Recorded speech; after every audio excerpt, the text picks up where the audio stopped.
윤석열 대통령은 대선 공약으로 민생을 침해하는 보이스피싱 근절을 위해 범정부 합동 단속 조직을 설치하겠다고 약속했습니다. 그런데 정작 일선 경찰서에서 설치된 관련 전담팀이 새 정부가 출범하자마자 전격 해체되었습니다. 바로 대통령실이 있는 서울 용산의 경찰서에서 벌어진 일입니다. 경찰 안팎에서는 대통령 직무실 용산 이전으로 관내에 집회 및 시위가 폭증하자 민생수사에 특화된 인력까지 끌어다 쓰는 것이 아니냐는 뒷말이 무성하고 있습니다. 지난 13일 더불어민주당 이모선 의원이 경찰청으로부터 제출받은 자료에 따르면 용산서는 대통령 취임 이튿날인 5월 11일 직제 개편을 통해 비직제부서인 금융범죄수사팀을 해체시켰습니다.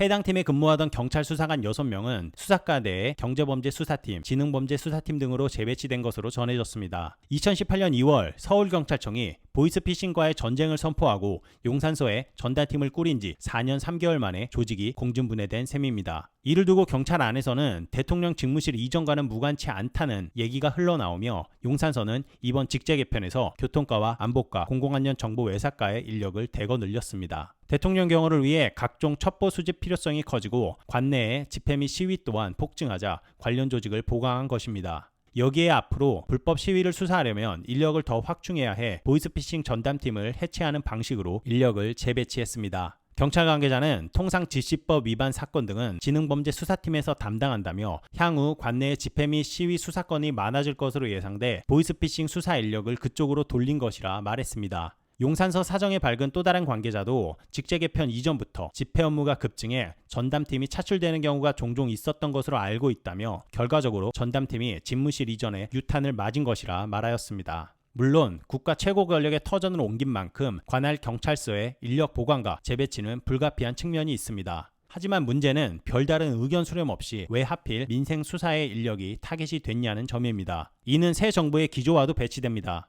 윤 대통령의 공약에 발맞춰 정부는 지난달 대검찰청, 경찰청, 금융감독업 등이 참여하는 보이스피싱 범죄정부 합동 수사단까지 출범시켰습니다. 경찰 관계자는 직제 개편은 서울청과 대통령실이 협의해 진행한 것이라 설명하였습니다. 벌써부터 보이스피싱 수사 역량이 떨어질 수 있다는 우려가 적지 않습니다. 용산서 측은 기존 전담팀 인력은 지능범죄수사팀에서 보이스피싱 수사를 계속 진행한다면서 통상적 조직 개편이라는 입장을 내놓았습니다. 하지만 전문가들의 의견은 다릅니다. 전담팀의 기존 인력 6명 중 3명만 지능범죄수사팀으로 재배치된 데다 집회 및 시위에 관련된 불법행위, 다단계 사건 등 여타 범죄도 다루는 지능범죄 수사 특성상 이들이 보이스피싱 사건에만 집중하기는 어렵다는 비판입니다. 그렇지 않아도 윤석열 정부의 경찰 장악을 우려하는 목소리가 나오는 가운데 대통령이 있는 용산에서 민생을 침해하는 보이스피싱의 전담팀을 없앤다는 것은 결국 대통령실로 인한 집회와 시위가 민생의 피해를 위협하고 불안에 떨게 하는 범죄의 온상에 노출되는 시민의 불안은 안중에도 없는 모습으로밖에 보이지 않습니다. 부디 윤석열 정부가 이를 명심하였으면 좋겠습니다.